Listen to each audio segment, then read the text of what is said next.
Breaking news BRS అధినేత కేసీఆర్ కాసేపట్లో Kaleshwaram commission ముందుకు హాజరు కాబోతూ ఉన్నారు.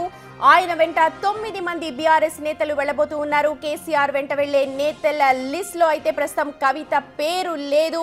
ఇవాళ ఉదయం మాత్రం కవిత కేసీఆర్ ఫామ్ హౌస్ కి వెళ్లినా ఆమె పేరు లిస్ట్ లో లేకపోవడంపై ఇప్పుడు పార్టీ శ్రేణుల్లో తీవ్రంగా చర్చ జరుగుతోంది. కేసీఆర్ కవిత మధ్య గ్యాప్ మరి అలాగే ఉందా అన్న డౌట్స్ కూడా వస్తూ ఉన్నాయి. ఇక కేసీఆర్ విచారణకు హాజరయ్యే బీఆర్కే భవన్ ముందు కవిత సొంతంగానే బల ప్రదర్శన చేయబోతోందనే సమాచారం. ఇక బీఆర్కే భవన్ దగ్గరికి జాగృతి కార్యకర్తలతో కలిసి రానున్నారు కవిత. బీఆర్ఎస్ శ్రేణులతో కలిసి కవిత ఎందుకు రావడం లేదు? బీఆర్ఎస్ శ్రేణులతో కాకుండా జాగృతి కార్యకర్తలతో కవిత బీఆర్ఎస్ భవన్ కు రావడానికి కారణాలేంటి అన్న చర్చ అయితే ఇప్పుడు పార్టీ శ్రేణుల్లో తీవ్రంగా జరుగుతోంది. అయితే బీఆర్ఎస్ కు కవిత పూర్తిగా దూరమైనట్లేనా అన్న ఉత్కంఠ కూడా పార్టీ వర్గాల్లో కలుగుతోంది.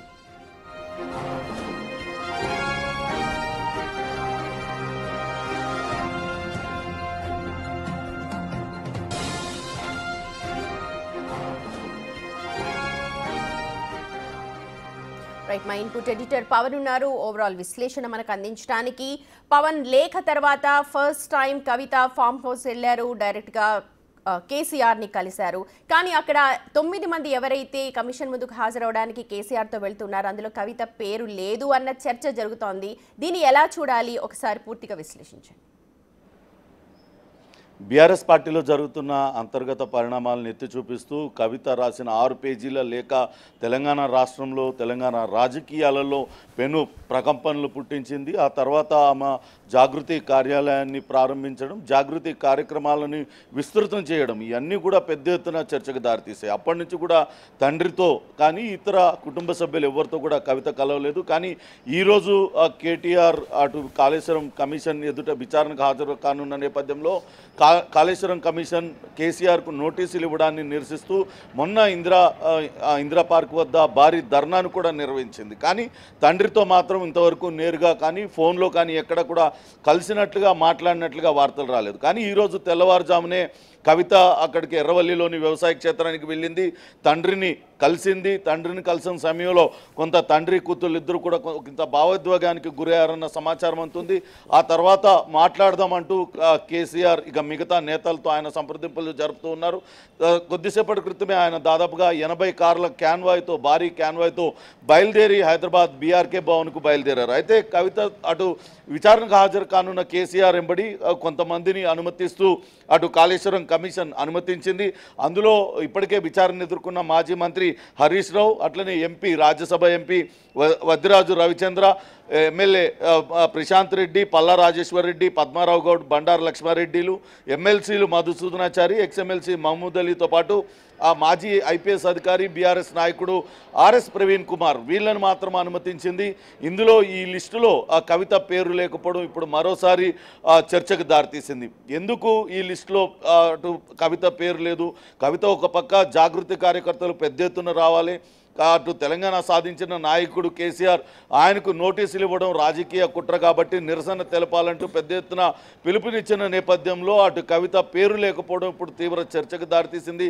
కవితను నిజంగానే అటు బీఆర్ఎస్ శ్రేణులు, బీఆర్ఎస్ పార్టీకి కావాలని కేసీఆర్ దూరం పెడుతున్నారా, లేకుంటే కవితే పూర్తిగా బీఆర్ఎస్ పార్టీకి దూరం అయిపోయిన పరిస్థితి ఉందా అనే చర్చ అయితే కొనసాగుతుంది. మొత్తంగా ఈరోజు తెల్లవారుజామునే అక్కడికి వెళ్ళింది కవిత. ఇంకా కూడా కవిత ఫామ్ హౌస్లోనే ఇంకా కూడా ఉంది, తల్లితో కలిసి ఆమె ఉంది. మరి కాసేపట్లోనే ఫామ్ హౌస్ నుంచి బయలుదేరి నేరుగా బీఆర్కే భవన్కి వచ్చే అవకాశం అయితే కనపడుతుంది. కానీ అటు కవిత పేరు లేకపోవడం అంటే ఇది పార్టీ నేతలు పంపించి ఉంటారు ఈ జాబితాలో, ఆ జాబితాలో కవిత పేరు పెడితే కమిషన్ ఒకవేళ అనుమతించలేదా, లేకుంటే కవిత కేటీఆర్ పేర్లు లేకుండానే ఈ జాబితా అంతా పంపించారా అనేది పెద్ద ఎత్తున చర్చ జరుగుతుంది. ఇందులో కేటీఆర్ కూడా పేరు కూడా లేకపోవడం కొంత ఆశ్చర్యం కలిగిస్తుంది. ఎందుకు కేటీఆర్ కవితల పేర్లు ఇందులో పెట్టలేదు? పార్టీ నాయకత్వమే పెట్టలేదా, లేకుంటే పార్టీ నాయకత్వం పెట్టినప్పటికీ అటు కేటీఆర్ కావచ్చు కవిత ఇద్దరు కూడా కేటీఆర్ పేరు లేదు, కవిత పేరు కూడా లేదు. సో కుటుంబ సభ్యుల ఇద్దరి పేర్లు లేవు. సో ఇది పెద్ద చర్చగా ఎందుకు మారుతోంది? ఎందుకంటే ఆల్రెడీ మనం లేఖ విషయం తర్వాత చాలా రోజుల తర్వాత కవిత మీడియా ముందుకు వచ్చారు, అలాగే అప్పటి నుంచి మీడియా ముందు వస్తూ ఉంటున్నారు. ఇవాళ బీఆర్కే భవన్ దగ్గర కూడా భారీ ఎత్తున శ్రేణులకు పిలుపునిచ్చారు. అటు కేటీఆర్ కావచ్చు, కవిత కావచ్చు. ఇప్పుడు సెపరేట్గా జాగృతి వాళ్ళందరూ కూడా రావాలి అని చెప్పి కవిత అక్కడ చూస్తూ ఉన్నారు, చెప్పి ఉన్నారు, వస్తున్నారు అంటున్నారు. అంటే ఎవరికి వాళ్ళు వాళ్ళ బల ప్రదర్శన చేయబోతున్నారా అక్కడ, ఎలా చూడాలి? ఖచ్చితంగా ఇదే అనుమానాలు వ్యక్తం అవుతున్నాయి. ఎందుకంటే కవిత లేఖ రాసిన తర్వాత నిర్వహించిన చిట్ చాట్ కావచ్చు, ఆ ప్రెస్ మీట్లో కూడా నేరుగా కేటీఆర్ పేరు ప్రస్తావించకుండానే ఆయన్ను ఉద్దేశించి అనేక కామెంట్స్ చేశారు. ఎక్కడో అమెరికాలో విజయోత్సవాలు చేసుకుంటారా, పార్టీ అగ్రనాయకుడు కేసీఆర్కు నోటీసులు ఇస్తే బీఆర్ఎస్ ఎందుకు నిరసన కార్యక్రమాలు చేపట్టలేదు అంటూ నేరుగా కేటీఆర్ని అటాక్ చేస్తూ మాట్లాడింది. అటువంటి కేటీఆర్ పేరు ఇందులో లేదు. కానీ ఇవాళ కేటీఆర్ పెద్ద ఎత్తున కార్యకర్తలందరూ కూడా బీఆర్కే భవన్ దగ్గరికి తరలి రావాలంటూ పిలుపునిచ్చారు. అట్లనే కవిత కూడా బీఆర్కే భవన్ దగ్గరికి పెద్ద ఎత్తున కార్యకర్తలంతా కూడా రావాలి, అక్కడ మన నాయకుడు కేటీఆర్కు నోటీసులు ఇవ్వడాన్ని నిరసన తెలియజేద్దామంటూ పిలుపునిచ్చారు. నిజంగానే ఈ ఇద్దరు కూడా అక్కడ బల ప్రదర్శన కోసమే ఇదంతా జరుగుతుందా అనే అనుమానాలు వ్యక్తమవుతున్నాయి. ఒకవేళ పార్టీ నాయకులు వచ్చే జాబితాలో వీళ్ళిద్దరు పేర్లు రాసినప్పటికీ ఇటువంటి నిరసనలకు ఆందోళనలకు పిలుపునిచ్చారు కాబట్టి ఒకవేళ కమిషన్ వీళ్ళకు అనుమతి ఇవ్వలేదా, లేకుంటే పార్టీ నాయకులే ఎందుకు వచ్చిన గొడవ అంటూ ఇద్దరిని కూడా ఈ వ్యవహారంలో దూరం పెట్టారా అనే చర్చ అయితే నడుస్తుంది. మరి చూడాలి. కేసీఆర్ అయితే ఈరోజు కుమార్తెను కలిశారు, తర్వాత మాట్లాడదామంటూ ఆమెను సముదాయించినట్లుగా సమాచారం. మరి ఎప్పుడు మాట్లాడతారు, ఆమెను ఏ రకంగా సముదాయిస్తారు, తిరిగి పార్టీలో యాక్టివ్ రోల్ ఉంటుందా, లేకుంటే ఆ గ్యాప్ అనేది కొనసాగుతుందా అనేది కూడా చర్చనీయాంశంగా మారింది. సుమతి, పవన్, ఇప్పుడు ఎక్స్క్లూజివ్గా ఎవరైతే 9 మంది వెళుతూ ఉన్నారో, అంటే జస్ట్ సపోర్ట్ కోసమైనా, లేకపోతే అక్కడ ఎందుకంటే ఓపెన్ కోర్టులో విచారణ జరుగుతుంది అని అంటున్నారు, దానికి సంబంధించి ఒకసారి ఇన్పుట్స్ ఇవ్వరా? కేవలం కేసీఆర్కు విచారణకు హాజరవుతున్న కేసీఆర్కు మద్దతుగా కేసీఆర్ వెంట కొంతమంది వెళ్ళే అవకాశం ఉంటుంది. దానిలో భాగంగానే వీళ్ళందరినీ కూడా ఎంపిక చేశారని భావించాల్సి వస్తుంది. ఇప్పటికే హరీష్ రావు విచారణ ఎదుర్కొన్నారు, విచారణకు ఆయన ఒకసారి హాజరయ్యారు. కేసీఆర్తో పాటు ఇతర ఇంజనీర్లు కావచ్చు, వేరే కొంతమంది కూడా హాజరయ్యారు. వాళ్ళందరూ కూడా విచారణకు హాజరయ్యే అవకాశం ఉంటుంది. ఓపెన్ కోర్టులో విచారణ హాజరైన సమయంలో అటు ఓపెన్ కోర్టులో లెఫ్ట్ సైడ్ కేసీఆర్ కూర్చొని ఉంటారు, అటు పీసీ ఘోష్కి ఎడమ పక్క కేసీఆర్ కూర్చొని ఉంటారు, ఆయనకు కుడి పక్కకు అటు స్టెనో కూర్చొని ఉంటారు. ఏదైతే వాంగ్మూలాన్ని, ఏదైతే స్టేట్మెంట్ కేసీఆర్ ఇస్తారో ఆ స్టేట్మెంట్ వెంటనే అక్కడున్న కంప్యూటర్లో టైప్ చేస్తారో ఆయన చెప్పింది యథాతథంగా ఉందా లేదా అనేది కేసీఆర్ కూడా అక్కడ గమనించుకోవచ్చు. కేసీఆర్ ఎంబడి వచ్చిన వాళ్ళందరూ కూడా ఎదురుగా ఏర్పాటు చేసిన ఖాళీ స్థలంలో వాళ్ళందరూ కూడా నిలబడి ఉండటానికి అక్కడ ఆ కమిషన్ ఏర్పాటు చేసిన గదిలో వెసులుబాటు ఉంటుంది. కాబట్టి వీళ్ళందరినీ కేవలం మద్దతుగా, వాళ్ళందరూ కూడా మద్దతుగా అక్కడికి వెళ్ళినట్లుగా భావించాల్సి ఉంటుంది. అయితే ఇప్పటికే ఈరోజు కాళేశ్వరం కమిషన్ విచారణ ఎదుర్కొనున్న కేసీఆర్ పూర్తిగా సన్నద్ధమయ్యారు. అనేక మంది విచారణకు హాజరైన ఇంజనీర్లను, వాళ్ళని ఎటువంటి ప్రశ్నలు అడిగారు, దేనికి సంబంధించిన ప్రశ్నలు అడిగారు అనేది పూర్తి వివరాలు తెలుసుకున్నారు. అట్లనే హరీష్ రావు కూడా విచారణకు హాజరైన నేపథ్యంలో హరీష్ రావు మంత్రిగా పనిచేశారు, ఆ సమయంలో ఇరిగేషన్ శాఖ మంత్రిగా పనిచేశారు. నిన్ను ఏం ప్రశ్నలు అడిగారు, మంత్రివర్గ నిర్ణయమా లేకుంటే ఏకపక్ష నిర్ణయాల, కాళేశ్వరం కమిషన్ ఏర్పాటుకు సంబంధించి ఇటువంటి వివరాలన్నింటినీ కూడా అడిగారని తెలుసుకున్న కేసీఆర్ దానికి అనుగుణంగానే తన లీగల్ టీంతోని పూర్తిగా డాక్యుమెంటేషన్ చేయించారని సమాచారం. దాదాపుగా 3000 పేజీలకు పైగా అఫిడవిట్ తయారు చేయించారు ఆయన. మౌఖిక వాంగ్మూలంతో పాటు అఫిడవిట్లన్నింటినీ కూడా ఆ రోజు జారీ చేసిన జీవోలు కావచ్చు, ఇతరత్ర ప్రభుత్వ డాక్యుమెంట్లు, అందుబాటులో ఉన్న డాక్యుమెంట్లతో పాటు ఆయన సొంతంగా అఫిడవిట్ తయారు చేసి కాళేశ్వరం నిర్మాణానికి దారితీసిన పరిస్థితులు ఏంటి, ఎందుకు అన్నారం, సుందిల్లా, మేడిగడ్డ ప్రాజెక్టులో ఆయా ప్రాంతాల్లో కట్టవలసి వచ్చింది, ఎందుకు మార్పులు చేయవలసి వచ్చింది, పూర్తి వివరాలతో అఫిడవిట్ దాఖలు చేసే అవకాశం అయితే ఇంతకుముందు కమిషన్ ముందు ఈటెల రాజేందర్, అప్పటిలో ఆర్థిక శాఖ మంత్రిగా ఉన్న ఈటెల రాజేందర్ హాజరయ్యారు. ఆ తర్వాత ఇరిగేషన్ మినిస్టర్ గా పనిచేసిన హరీష్ రావు హాజరయ్యారు. వీళ్ళందరిది కూడా కమిషన్ విచారణ చేసింది. ఇప్పుడు ఓపెన్ కోర్టులో లోపల అంటే కమిషన్ అడిగే అన్ని ప్రశ్నలు కావచ్చు, కమిషన్ అడిగే అన్ని కూడా అందరికీ తెలిసే అవకాశం ఉందా? మీడియాకి అలాగే విలేకరులకు అందరికీ కూడా తెలిసే అవకాశం ఉందా? ఇప్పుడు మినిట్ టు మినిట్ మన అందరికీ అప్పటికప్పుడు తెలిసిపోతాయా? ఖచ్చితంగా కాళేశ్వరం కమిషన్ అడిగే ప్రశ్నలన్నీ కూడా బహిరంగ కోర్టులోనే అడుగుతుంది. అది ఓపెన్ టు ఆల్. అందరూ కూడా ఆ భవనంలో ఉండవచ్చు, ఆ గదిలో ఉండవచ్చు. ఆ ప్రశ్నలు, ఏం ప్రశ్నలు కమిషన్ అడిగింది, దానికి ఏం జవాబులు ఇచ్చారు అనేది అందరూ కూడా వింటారు. దాన్ని డాక్యుమెంట్ రూపంలో మళ్ళా తిరిగి స్టేట్మెంట్లా తయారు చేసి చివరికి ఎవరైతే స్టేట్మెంట్ ఇచ్చారో, ఈరోజు కేసీఆర్ అటెండ్ అవుతున్నారు కాబట్టి కేసీఆర్ని అడిగే ప్రశ్నలు కమిషన్ అడుగుతుంది. ఆయన ఇచ్చే సమాధానాలన్నింటినీ కూడా రాతపూర్వకంగా వాళ్ళు తీసుకుంటారు. ఆ తర్వాత దానిపైన కేసీఆర్ సంతకం కూడా తీసుకుంటారు. మొత్తంగా ఈరోజు కమిషన్ ఎదుట మరి కాసేపట్లోనే కేసీఆర్ హాజరు కాబోతున్నారు. ఇప్పటికే అటు బీఆర్కే భవన్ వద్దకు భారీగా బీఆర్ఎస్ శ్రేణులన్నీ కూడా చేరుకుంటూ ఉన్నాయి. కొంత ఉద్రిక్త వాతావరణం కూడా నెలకొనుంది. అక్కడున్న పోలీసులు భారీ బందోబస్తు ఏర్పాటు చేశారు. అక్కడున్న కార్యకర్తలందరినీ కూడా అక్కడి నుంచి చెదరగొట్టే ప్రయత్నాలు చేస్తున్నారు. మరి కాసేపట్లోనే కేసీఆర్ అక్కడికి చేరుకున్న నేపథ్యంలో భారీ బందోబస్తు ఏర్పాటు చేశారు. అక్కడికి ఇంకా పెద్ద ఎత్తున కార్యకర్తలు చేరుకుంటారంటూ బీఆర్ఎస్ కార్యకర్తలు కావచ్చు, అట్లనే జాగృతి కార్యకర్తలు చెప్తున్న నేపథ్యంలో అదనపు బందోబస్తును కూడా పెడుతున్న పరిస్థితి. మరికొద్ది నిమిషాలలోనే 11:30కు కేసీఆర్ హాజరు కావాల్సి ఉంటుంది కమిషన్ ఎదుట. ఆయన 11:15 ఆ టైం కల్లా అటు కమిషన్కు వస్తారు. అక్కడి నుంచి నేరుగా ఆయన లోపలికి వెళ్తారు. లోపల కొద్దిసేపు లోపల ఇన్ కెమెరా ప్రొసీడింగ్స్ అంటారు, వాటిల్లో ఎవరిని కూడా అనుమతించారు. కేవలం కేసీఆర్ అటు పీసీ ఘోష్ ఎవరైతే కమిషన్ చైర్పర్సన్ ఉన్నారో వాళ్ళిద్దరు మాత్రమే ఉంటారు. ఇన్ కెమెరా ప్రొసీడింగ్స్ అయిన తర్వాత బహిరంగ కోర్టులో విచారణ జరుగుతుంది. ఇన్ కెమెరా ప్రొసీడింగ్స్లో కేసీఆర్ను ఏం అడుగుతారు, కేసీఆర్ ఏం చెప్తారు అనేది కేవలం ఆ కమిషన్ చైర్మన్ పీసీ ఘోష్కి ఆ లోపల ఉండే అంతరంగిక సిబ్బందికి మాత్రమే తెలుస్తుంది. ఆ తర్వాత బహిరంగ కోర్టులో అన్ని ప్రశ్నలు ఇప్పటికే సిద్ధం చేసుకున్న ప్రశ్నలన్నింటినీ కూడా కేసీఆర్ని అడుగుతారు. వాటికి కేసీఆర్ మౌఖిక సమాధానాలు చెప్పాల్సి ఉంటుంది. Sumathi. Right Pavan, thank you so much. మొత్తానికి కేసీఆర్ కాళేశ్వరం కమిషన్ ముందు హాజరవడానికి ఎర్రవెల్లి ఫామ్ హౌస్ నుంచి స్టార్ట్ అయ్యారు. చూడొచ్చు మనం విజువల్స్ లో. ఫామ్ హౌస్ నుంచి స్టార్ట్ అయ్యే ముందు కవిత కూడా ఇవాళ తెల్లవారుజామునే ఫామ్ హౌస్ కు చేరుకున్నారు. అయితే దగ్గరికి తీసుకొని కాస్త భావోద్వేగానికి గురైనట్టుగా మనకు సమాచారం అందుతోంది. ప్రస్తుతం కాళేశ్వరం కమిషన్ ముందు హాజరయ్యే ముందు ఆయనకు మొత్తం డాక్యుమెంటేషన్ కూడా అందజేస్తున్నారు. దాదాపు 3000 పేజీలకు సంబంధించి డాక్యుమెంటేషన్ని తయారు చేశారు. కాళేశ్వరం కమిషన్కి సంబంధించి గతంలో హరీష్ రావు ఎప్పుడైతే కమిషన్ ముందు హాజరయ్యారో ఆ రోజు కమిషన్ క్వశ్చన్స్ అన్నిటికీ కూడా సమాధానం చెప్పి వెంటనే ఎర్రవెల్లి ఫామ్ హౌస్కి వెళ్ళారు. దాదాపు 3 నుంచి 5 గంటల సేపు లోపల చర్చలు జరిపారు. ఎలాంటి క్వశ్చన్స్ అడిగారు, ఏమడిగారు, దానికి హరీష్ రావు ఎలాంటి సమాధానాలు చెప్పారు, ఇవన్నీ కూడా క్రోడీకరించుకున్న తర్వాత ఇవాళ కేసీఆర్ అలాగే గతంలో ఇంజనీర్స్ని కూడా చాలా ప్రశ్నలు వేసింది ఈ కమిషన్. వాటిని కూడా క్రోడీకరించుకొని దాదాపు 3000 పేజీల డాక్యుమెంట్తో కేసీఆర్ కాన్వాయ్ అయితే బీఆర్కే భవన్కు చేరుకుంటోంది. వైపు చూడొచ్చు మనం బిగ్ టీవీ స్క్రీన్ మీద. ఫామ్ హౌస్లో బయలుదేరే ముందు అందరూ నాయకులందరూ కూడా వచ్చారు. ఆయనకి హలో చెప్పడానికి వచ్చారు. అలాగే వెనక కవితని చూడొచ్చు. కేసీఆర్ కుమార్తె కవిత కాస్త డిస్టెన్స్ మెయింటైన్ చేస్తూ ఉన్నారు. అలాగే చాలా సైలెంట్గా కూడా ఉన్నారు. ఇప్పటికీ కూడా రాజకీయ వర్గాల్లో ఇదే చర్చ కొనసాగుతోంది. మరి ఫ్యామిలీ మెంబర్ కాబట్టి ఆవిడ సపోర్ట్ చేయడానికి అక్కడ వచ్చి ఉన్నట్టు మనం అనుకోవాలి. కానీ ఈ లిస్ట్ ఏదైతే కేసీఆర్ వెంట 9 మంది వెళ్తున్నారో 9 మందిలో కూడా అటు కేటీఆర్ పేరు కానీ కవిత పేరు కానీ ఇద్దరు కూడా ప్రస్తావించలేదు, ఎవరు కూడా ప్రస్తావించలేదు. కానీ ఇక్కడ కవిత ప్రస్తుతం ఇంకా కేసీఆర్కి దూరంగానే ఉందా, ఇంకా దూరం పెట్టారా, ఏం జరుగుతోంది అన్నది మాత్రం పార్టీ వర్గాల్లో తీవ్ర ఉత్కంఠ రేపుతోంది. ఈ నేపథ్యంలో ఇప్పుడు కవిత కూడా బీఆర్కే భవన్కు జాగృతి ఏదైతే జాగృతి కమిటీని కవిత ఏర్పాటు చేసుకున్నారో ఆ కమిటీ సభ్యుల్ని అందరికీ కూడా భారీ ఎత్తున బీఆర్కే భవన్కి చేరుకోవాలని చెప్పి పిలుపునిచ్చారు.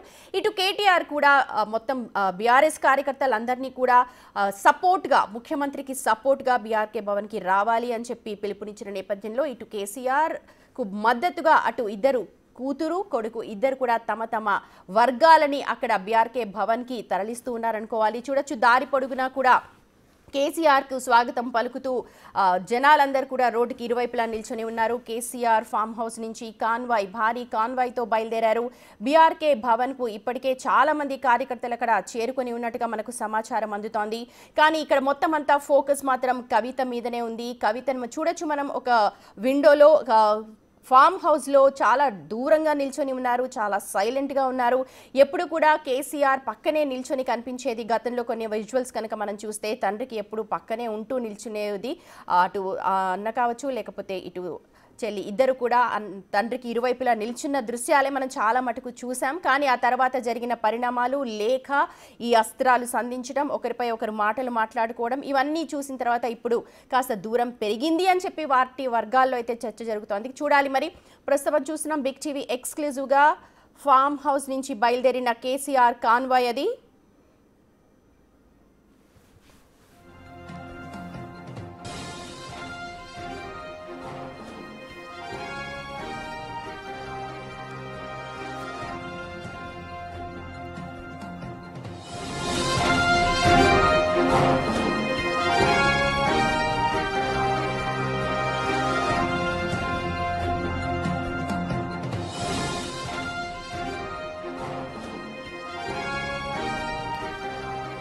కాళేశ్వరం కమిషన్ ముందు విచారణకు మాజీ ముఖ్యమంత్రి కేసీఆర్ మరి కాసేపట్లో హాజరు కాబోతున్నారు. కాళేశ్వరం కమిషన్ విచారణ జరిపే బీఆర్ఎస్ భవన్ దగ్గర బీఆర్కే భవన్ దగ్గర బీఆర్ఎస్ కార్యకర్తలు ఆందోళనకు దిగారు. ఇక ముందు జాగ్రత్త చర్యల్లో భాగంగా అక్కడ పోలీసులను భారీగా కూడా మోహరించి ఉన్నారు. ప్రస్తుతం కొంతమందిని అదుపులోకి కూడా తీసుకుంటున్నట్టుగా మనకు సమాచారం అందుతోంది.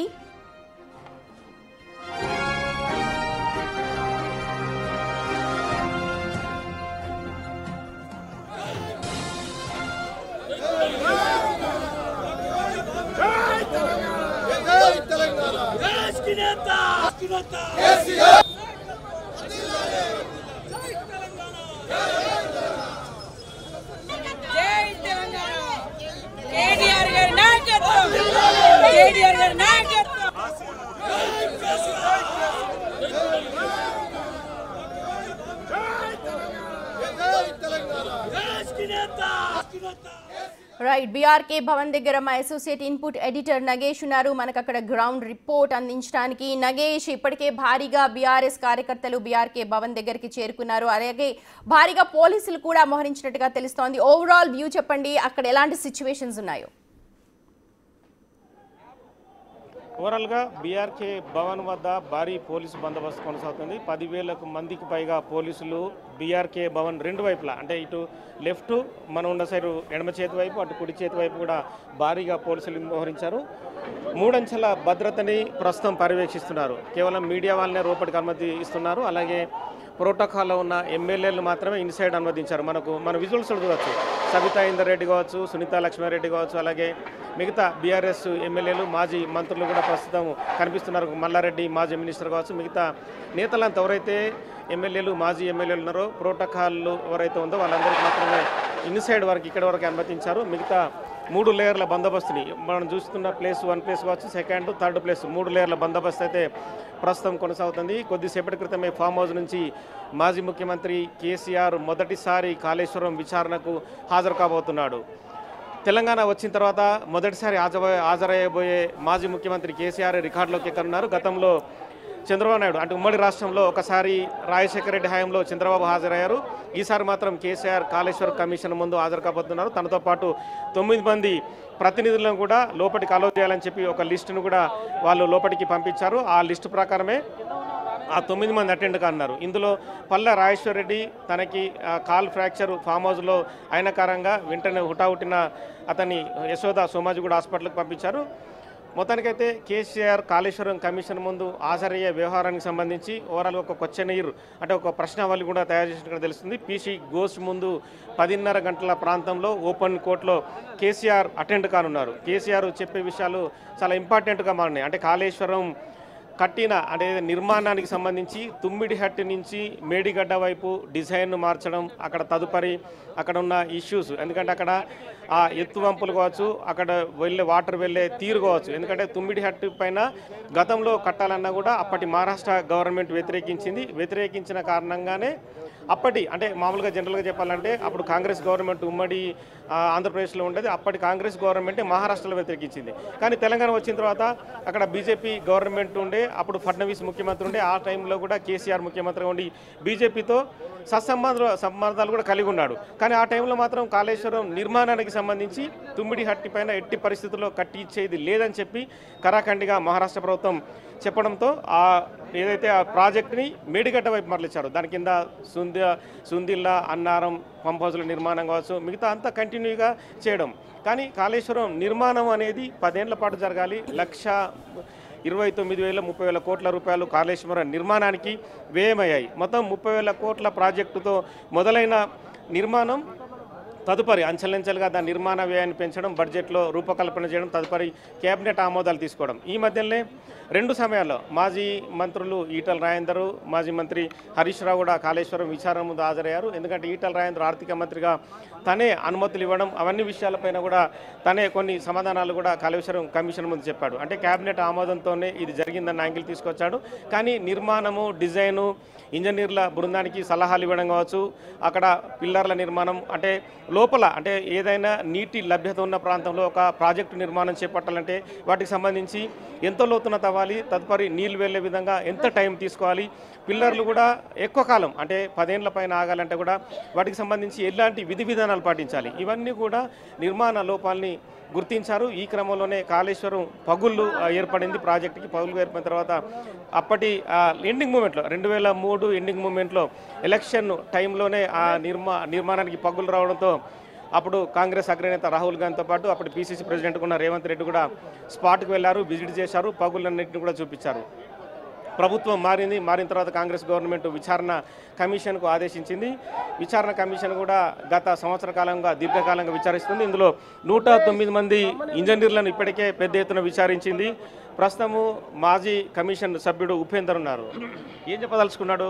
కేసీఆర్ కాళేశ్వరం కమిషన్ ఉంది, మొదటిసారి మాజీ ముఖ్యమంత్రి హోదాలో హాజరవుతున్నాడు. ఇప్పుడు అదే ఫస్ట్ నుంచి కూడా ఈ కాళేశ్వరం కమిషన్కి అటెండ్ అవుతాడా కాడు అని కొంతమంది, అవుతారని కొంతమంది, వీటన్నిటి కూడా పటాపంచలు చేయడానికే కేసీఆర్ గారు ఈరోజు ఇక్కడికి రావడం జరుగుతున్నది. అయితే కమిషన్ కూడా అన్ని విషయాలు చెప్పాలి కాబట్టి కమిషన్ గతం నుంచి ఇప్పటి వరకు అడిగేది ఏంటంటే తుమ్మిడిహట్టి నుంచి మేడిగడ్డికి ఎందుకు మార్చాల్సి వచ్చింది, అసలు ఎవరు చెప్పినారు, దీని యొక్క ప్లాన్ ఏంటి, డిపిఆర్ ఏంటి అనేదే మాట్లాడుతున్నారు. అయితే ఆ రోజు మనకి అక్కడ మహారాష్ట్ర ప్రభుత్వం ఏదైతే ఉందో మహారాష్ట్ర ప్రభుత్వం 142 మీటర్ల ఎత్తు మీద కడిగితే మహారాష్ట్రలో ముంపు గ్రామాలు ఉంటాయి కాబట్టి అక్కడ పెద్ద ఎత్తున ఉద్యమం జరుగుతుంది కాబట్టి మహారాష్ట్ర ప్రభుత్వం ఒప్పుకోలేదనేది. అదేవిధంగా ప్రస్తుతం నల్గొండ మాజీ ఎమ్మెల్యే ఉన్నారు, ఏం చెప్తారండి కేసీఆర్ గారు? ఇది కేవలం రాజకీయ దురుద్దేశం చేస్తున్న ప్రక్రియ. వాళ్ళ అసమర్థతని కప్పిపుచ్చుకోవటానికి ఒకవైపు ఎన్డీఎస్ఏ రిపోర్టు క్లియర్గా ఆ పిల్లలని బాగు చేసుకోవచ్చు, ప్రాజెక్టుని వినియోగంలోకి తీసుకొచ్చుకోవచ్చు, రైతులకు నీళ్లు ఇవ్వచ్చు అని చెప్పినా అది చేయకుండా అప్రతిష్ట పాలు చేయడానికి, బురద జల్లటానికి చేస్తున్న ప్రక్రియలో ఇది ఒక భాగం. రాజకీయ లబ్ధి కోసం బురద జల్లే ప్రయత్నం, వాళ్ళ అసమర్థతను కప్పిపుచ్చుకోవడానికి చేస్తున్న ప్రయత్నం. దీనివల్ల రైతులకు కష్టపెడుతున్నారు, రైతులను ఇబ్బంది పెడుతున్నారు అన్న విషయాన్ని వాళ్ళు గమనించట్లేదు. కాబట్టి రేవంత్ రెడ్డి ఇప్పుడన్నా కళ్ళు తెరిచి రాజకీయ కక్షలు మానేసి వాళ్ళు ఇచ్చిన హామీలు నెరవేర్చుకోవడానికి ఆలోచన చేస్తే బాగుంటుంది. నిర్మాణ లోపాలకు సంబంధించి కావచ్చు, పగుళ్లకు సంబంధించి అంటే ఒక వివరణ ఇచ్చే అవకాశం కనిపిస్తుందా మాజీ ముఖ్యమంత్రి హోదాలో? తప్పకుండా ప్రాజెక్టుకు సంబంధించి ఎటువంటి అనుమానాలు ఉన్నా వాటన్నిటిని నివృత్తి చేస్తారు, అందులో ఏమి ఇబ్బంది లేదు. విధానపరమైన నిర్ణయాలు తీసుకున్నప్పుడు న్యాయపరమైన అంశాలు ఏమున్నా వాటన్నిటిని కూడా పరిశీలించడానికి, వివరణ ఇవ్వడానికి సిద్ధమే. కానీ ఆ పేరు మీద రాజకీయ కక్షతోని, ఇటువంటి కక్ష కార్పణాలతో తెలంగాణ రాష్ట్రాన్ని రావణాకాశం చేయడం అనేది మంచిది కాదు అని చెప్పేసి రేవంత్ రెడ్డి గారికి ఈతో చెప్తా ఉన్నాం పార్టీ పరంగా. సో మొత్తానికైతే ఖచ్చితంగా కాళేశ్వరం నిర్మాణ లోపాలకు సంబంధించి నిర్మాణ లోపంలు ఏమున్నాయో అంటే తుమ్మిడిహట్టి నుంచి మేడిగడ్డకు మార్చిన వ్యవహారం కావచ్చు, అలాగే అక్కడ సీపేజ్ వ్యవస్థ ఎలా దెబ్బతింది, పగుళ్ళు రావడానికి గల కారణాలు ఏంటి, అంటే మళ్ళీ నీళ్లు వదిలితే కనుక ఖచ్చితంగా పిల్లర్లు కూలిపోయే ప్రమాదం ఉందని చెప్పి కూడా నేషనల్ డ్యామ్ సేఫ్టీ అథారిటీ కూడా ఒక రిపోర్ట్ ఇచ్చింది. ఈ రిపోర్ట్ ఇచ్చిన క్రమంలో కాళేశ్వరం నిర్మాణం అది ప్రస్తుతానికైతే ఆపేశారు, దానికి సంబంధించిన విచారణ కొనసాగుతుంది. మాజీ బీసీ కమిషన్ సభ్యుడు ఉపేందర్ ఉన్నారు, కంటిన్యూ చేద్దాం. సో అంటే నిర్మాణ లోపాలకు సంబంధించుకోవచ్చు, సీపేజ్ వ్యవస్థ, పగుళ్ళు రావడం, ఇవన్నీ కూడా కమిషన్ ఎత్తి చూపుతుంది. అదే ఇప్పుడు వాళ్ళు క్వాంటిటీలో ఏదైతే కట్టడంలో లోపాలు ఉన్నాయని చెప్పినప్పుడు అక్కడ 500 సంవత్సరాల నుంచి కూడా గోదావరిలో ఇంతవరకు అంత వరదలు రాలే. అంత వరదలు వచ్చినా కూడా మరి అక్కడ ఏమి కూడా జరగలేదు. అంటే దాని యొక్క ఉద్దేశం ఏంటి అంటే దాంట్లో నాణ్యతలలో కానీ మిగతా విషయాల్లో కానీ ఎక్కడ కాంప్రమైజ్ కాకుండా కట్టిరనే కదా. అంటే కేవలం ఈ యొక్క రాజకీయంగా ఈరోజు అంటే రాజకీయం వేరు, రెండు విషయాలు ఇక్కడ గమనించాలి. అంటే మనం కూడా పబ్లిక్లో ఉంటున్నాం, ప్రజలుగా సామాన్య ప్రజలుగా చూస్తాం. రాజకీయ నాయకుల తీరు ఈ రోజు ఉండొచ్చు, రేపు ఉండకపోవచ్చు, కానీ నిర్మాణం అనేది మళ్ళీ నీళ్లు వదిలిన సమయంలో కూలిపోతే కూడా పెద్ద ఎత్తున ప్రమాదం. 1,00,000 కోట్ల వ్యయాన్ని ప్రపంచం చూపే విధంగా కట్టినామని చెప్పారు కూడా. ఇప్పుడు కూలిపోవడం అనేది జరగలేదు. ఇప్పుడు మేడిగడ్డ ఒకటే పగుళ్ళ తర్వాత నీళ్ళు ఎక్కువ మొత్తంలో వదిలితే కూలిపోయే ప్రమాదం ఉందనేది నేషనల్ డ్యామ్ సేఫ్టీ అథారిటీ ఇచ్చే రిపోర్ట్. నేషనల్ డ్యామ్ అథారిటీ వాళ్ళు ఏం చెప్తున్నారంటే దాన్ని రిపేర్ చేసుకునడానికి అవకాశాలు ఉన్నాయని చెప్పినారు. వాళ్ళు చెప్పినప్పుడు అది చేసుకోవాలి కదా. అది చేసుకోకుండా మేడిగడ్డని ఎండబెడితే మేడిగడ్డ ఒకటే కాదు కదా, మేడిగడ్డ ఉన్నది, సుందిల్లో ఉన్నది, అన్నారం ఉన్నది, 3 బ్యారేజీలు ఉన్నాయి. అక్కడ భూగర్భ సంబంధించిన జలాశయాలు 3 ఉన్నాయి. మరి మనకి 203 కిలోమీటర్లు అండర్ గ్రౌండ్లో వాటర్ పోయేది ఉన్నది, 1,500 కిలోమీటర్లు గ్రావిటీ ద్వారా వాటర్ పోయేది ఉన్నది, అనేక టన్నెల్స్ ఉన్నాయి, బరాజులు ఉన్నాయి, వింటున్నావా, లిఫ్ట్ ఎత్తిపోసుకునే పథకాలు ఉన్నాయి. కాబట్టి ఒక కాళేశ్వరం అని అంటే ఒక మేడిగడ్డలో 2 పిల్లర్లు పోతే దాన్నే చూపించి ఈరోజు మొత్తం కాళేశ్వరం పోయిందనటం కాదు కదా. 2 పిల్లర్లు కాదు, 16 పిల్లల వరకు ప్రాథమికంగా దెబ్బతిన్నాయి. అందులో ఎక్కువ మొత్తంలో దెబ్బతిన్న పిల్లర్లు అని చెప్పి రిపోర్ట్లో ఉంది. ఇప్పుడు నేను ఏదైనా కూడా ప్రతి ప్రాజెక్టులో కూడా ఇబ్బందులు జరిగినాయి. ఈ ప్రాజెక్ట్ ఒకటే కాదు, నాగార్జున సాగర్ కట్టినప్పుడు కానీ, శ్రీరామ్ సాగర్ కట్టినప్పుడు కానీ, ఇప్పుడు మొత్తం భారతదేశంలో ఏ ప్రాజెక్టు కట్టినా ఏదో ఒక్కడ జరుగుతుంది. 100% కాదు కదా. ఆ జరిగిన వాటిని ఇప్పుడు గత 18 నెలల నుంచి మన వాళ్ళు కనుక రిపేర్ చేసి ఉంటే అయిపోయేది ఉండేది కదా. ఈ ప్రభుత్వం కనుక వెంటనే ఆపేసి దాన్ని రిపేర్ కరెక్ట్గా చేసుకొని ఆ టెక్నాలజీ పరంగా కానీ, ఎల్ఎన్టీ వాళ్ళని కానీ, లేకపోతే ఇంజనీర్లను కానీ వీళ్ళందరినీ కూడా పిలుచుకొని దీన్ని బాగు చేస్తే ఎట్లా అనేది కనుక వాళ్ళు ప్రభుత్వం కనుక సమీక్షలు చేసి దాన్ని బాగు చేసి ఉంటే ఈరోజు తెలంగాణలో ఈ పరిస్థితి వచ్చేది కాదు కదా.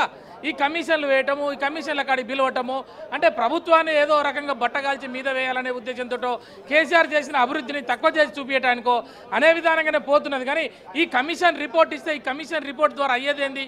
ఈ భారతదేశంలో ఇప్పటివరకు 250 కమిషన్లు వేశారు. ఆ కమిషన్ రిపోర్ట్ ద్వారా ఎవరిని కూడా అరెస్ట్ చేసేది ఉండదు, ఎవరిని కూడా రికవరీ అయ్యేది ఉండదు. సో మొత్తానికైతే బీఆర్ఎస్ సంబంధించిన మాజీ బీసీ అంటే కమిషన్ మెంబర్లు కావచ్చు, మాజీ ఎమ్మెల్యేలు కూడా తమ అభిప్రాయాన్ని వ్యక్తం చేస్తున్నారు. కమిషన్ల వల్ల ఉపయోగం ఏంటి, ఏం జరుగుతుందని చెప్పే అవకాశం కనిపిస్తుంది.